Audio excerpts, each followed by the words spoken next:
These guys are worth $3 million. It's crazy to be in this enclosure where they were actually woohoo.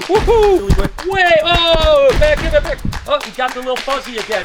This is a blue-eyed leucistic ball python. And according to the internet, it's worth $100,000. Is that accurate? But before we get into if this is worth $100,000, let's start with the question, why did I start thinking it was worth $100,000? I went on the internet and asked artificial intelligence what the most expensive snakes on the planet were, and they came up with this list. And of course, the internet isn't always correct because they said a super emperor pin, which is actually a lesser, it's a pastel, and it's a pinstripe. When you breed them together, you can get the super version, which would be, of course, the blue-eyed leucistic. They said that was worth $100,000. And of course, this is a little baby bell, or what they would call a blue-eyed leucistic. There's a whole bunch of different ways to make them. Super emperors would be one of them, but anything in the lesser complex, Mojave complex, and a handful of other things, they all make blue-eyed leucistics. Now, in fairness, when they first were produced, they were probably $100,000. Now they're down to maybe $250 to $350. So this time, the internet was definitely wrong by a long shot. Next up would be the Aruba Island rattlesnake, the Crotalus durosus unicolor. Absolutely beautiful snake. Now, the thing is that they are very critically endangered. They only come from a little place like 12 miles around. So I'm not even sure if you can buy them. The internet says that they're worth $18,000, but I know some people that have them in their private collection, and rattlesnakes as general don't cost a tremendous amount of money. Unfortunately, I really don't know what an Aruba Island rattlesnake would cost, but it says it's worth $18,000 on the internet. I can't imagine that there's any rattlesnake that is worth $18,000. Now, can you buy this critically endangered one? I got to imagine you can, because like I said, I know a bunch of people that have them in their private collection. And if I were to gather a guess, I would say that they're $1,000, maybe $1,500 at the most. But again, I really don't know the answer to this one, so let me know in the comments if you've ever seen Aruba Island rattlesnake for sale. And is $18,000 an actual cost? I don't really know, but I highly doubt it. Next up, there was the blue chameleon. Now, unfortunately, we don't have a blue chameleon. We had one that was named Karma, but they don't live that long. Their lifespan is typically 5 to 8 years. But this is actually a panther chameleon, which is the same species as a blue chameleon. They actually come from a place called Nose Bay that is in Madagascar. Absolutely stunning animal. And they come in a variety of different blues. They can be kind of light blue to a really dark blue. Really impressive animals, no doubt about it. But the internet said that they're very rare and that you can't hardly find them. And when you do find them, they're about $10,000. Nose Bay chameleons are pretty awesome. They aren't the most common animal, but certainly you can go over to my friends over at Camouflage Creation and you can buy a Nose Bay for maybe $500 to $1,000 depending on what color you want and how big the actual animal is. So again, $500 to $1,000 is certainly a lot different than $10,000. It's just interesting when you look on the internet and things can be so wildly priced. Another one of the top 10 expensive reptiles in the world, according to artificial intelligence, would be the Grand Cayman iguana. Tiana is actually not a Grand Cayman iguana. She's what they call a Lewisii hybrid. So basically, the Grand Caymans are the Lewisii. The hybrid part of this is bred to a Cuban iguana. Now, the Grand Caymans are actually highly endangered, although you can still find them from time to time. The internet said that they were $18,000. Now, the Lewisii hybrids can actually look almost just like the Grand Cayman, especially the males. They're really blue, they have a longer nose, and they're really amazing. Now, the females aren't as colorful like Tiana, but they're still absolutely incredible. And the Lewisii hybrids literally can sell for like $300 to $400. The internet said that blue Grand Caymans sell for about $18,000. With a really quick search, I looked to see how much could you buy a Grand Cayman blue iguana for, and I found several sources at about $600.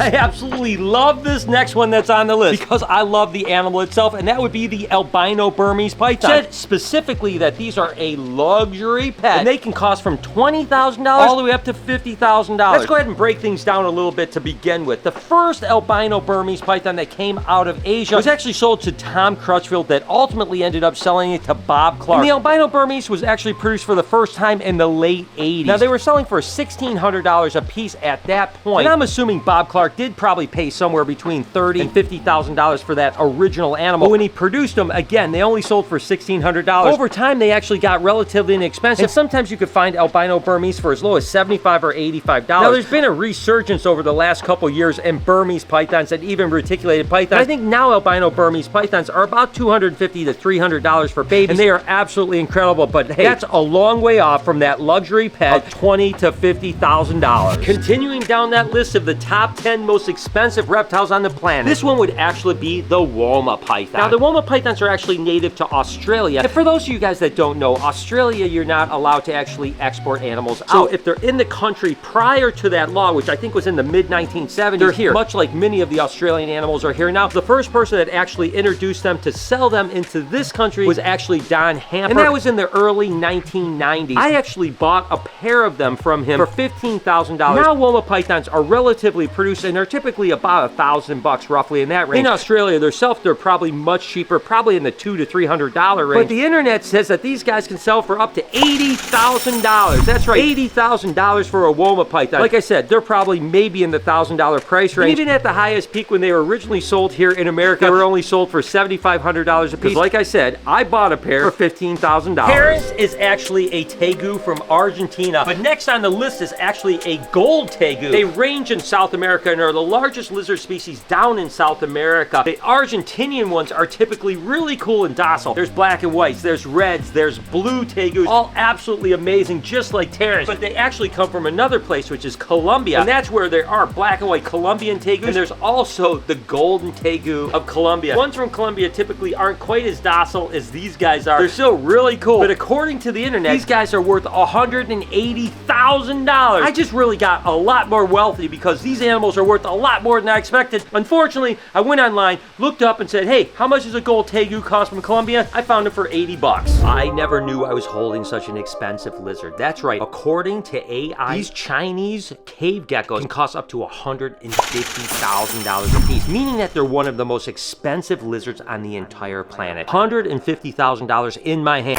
Well, that's not exactly quite accurate. I don't know when they first came into the country how much they were, but now we produce a lot of cave geckos every single year. And I think that we sell them for about $100 to $150. I think they ended up just adding a few more zeros to the end of that one. Don't get me wrong, cave geckos, absolutely amazing. $150,000, rarest lizard on the planet? Not so much. I had no idea. I was actually holding on to right now Freya the albino alligator, the most expensive reptile on the planet according to artificial intelligence on the internet. These guys, according to them, are worth $3 million. You heard me right, $3 million. I have Freya, and of course I have Salt. That means I have $6 million worth of albino alligators. Well, let's back up and tell the truth about these guys. Albino alligators sell for between $16,000 and $25,000, depending on sex. Females are a little bit less expensive. Even the very first ones that were sold were actually in the $20,000 range. I remember being offered them. What happened was there was a nest down in Louisiana that every year that they collected, about 5 or 6 albinos were hatched out. So there was actually a skin farm that were hatching albinos. They ended up keeping about 10 or 12 animals over the course of 2 or 3 years, and then ended up offering to a guy named Don Kay. What ended up happening is after Hurricane Andrew hit the Louisiana area, it actually displaced that pair of heads, and that nest that they were collecting every year disappeared, and they never hatched albinos again. Now all the albinos that are being produced are actually being produced in captivity by guys that bought the albinos from Don Kay when he first sold those animals. But like I said, Freya ended up costing right about that $20,000 mark. Certainly a far-fetched from $3 million. But hey, if anyone wants to buy Freya for $3 million, go ahead,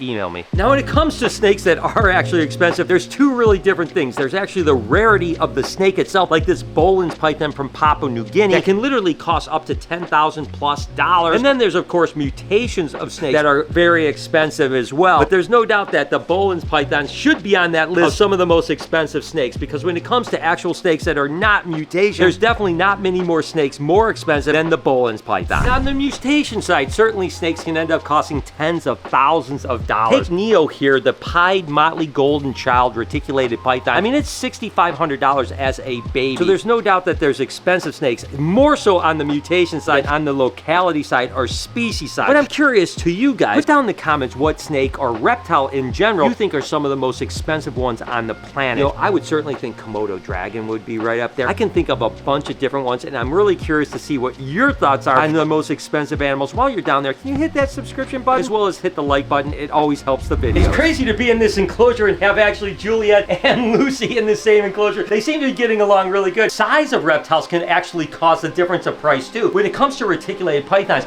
if you have a 10, 12, maybe even 15-foot reticulated python, believe it or not, it's actually not that sought after. But when you get into giant snakes like Juliet or Lucy, they become more valuable. But even in their case, you're talking about a 20-foot snake might be worth maybe upwards of $10,000, something like that. But once they hit 23, 24, 25 foot, and they start to get to that record. Now they go way up in price. A 24 or 25 foot giant reticulated python that isn't obese, but just is a really big animal, is probably something that could fetch maybe up to $50,000 by a particular zoo, because they want a giant, impressive snake. I tell you what, Juliet only being about 18 foot is still super impressive, and Lucy being 20 foot is really impressive. Size does matter when it comes to reticulated pythons. Now, lychee geckos can be a lizard that can be very expensive depending on locality. There's certain localities and bloodlines that can go for like $10,000+. But you have to remember, when it comes to cost, there's two things. It's the rarity, and then of course the demand. So if you have a locality or a specific bloodline that's in high demand, it's going to cost a lot of money. But as you produce it and there's more and more available, the price is going to come down. So an animal that's $10,000 in the beginning, if you start producing 20, 30, 40, 50 of them, you kind of run out of people that want to pay $10,000. So then you go down to $7,000, $5,000, $3,000, and eventually they settle into an area that is actually cost effective. And that's why lychee geckos, when they first came out, even generic ones were $1,500, $2,500. And now you can pick them up for $400, maybe even $500 at times. They are absolutely incredible. And even though the internet says some of these animals are worth tons of money, truth is, a lot of them are a lot more affordable than the internet believes. You know, ball pythons really are probably the most expensive animal when it comes to mutations on the planet. You know, sunset ball pythons, when we proved out and produced them and started to sell them, we're selling for $65,000, and they held that $65,000 price for quite a few years. They're still very expensive ball pythons, one of the more expensive of the recessive mutations out there, and they're really incredible. But there is a ton of ball pythons that certainly are in the tens of thousands of dollars. But just like all the economics I talk about with dreamsicle ball pythons, when they were first produced, which is a lavender pie, a double recessive mutation, and again, when that was first produced by RDR, or Ralph Davis Reptiles, there wasn't a lot of double recessive mutations around, and they sold for like $25,000. Now, all these years later, dreamsicles are more common. They're still very sought after and very popular snakes. I mean, look at how absolutely beautiful they are. They went from $25,000 to more like $2,000 or even less. Interestingly enough, mangroves actually went the opposite way, where they were actually, woohoo! They were actually super cheap. For most of my career, they were like $50, $60,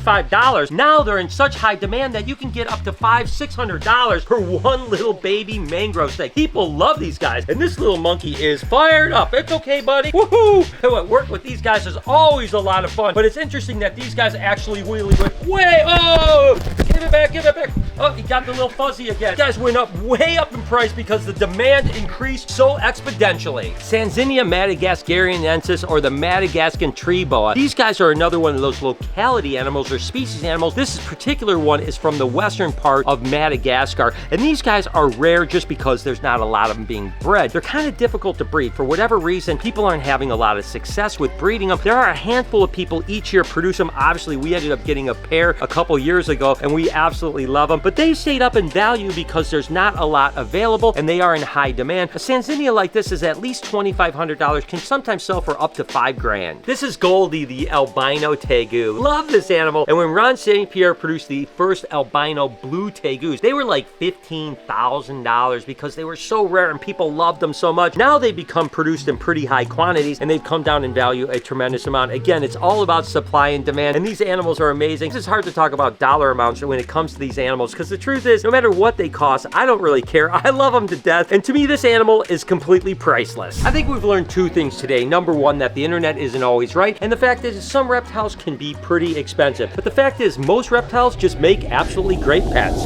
Hope you guys enjoyed today's video. If you did, there's a playlist that you can watch all kinds of videos. You can also hit that subscription button. It would mean a lot to me. Also, hit that like button while you're down there. Have a wonderful day, Reptile Army. Remember,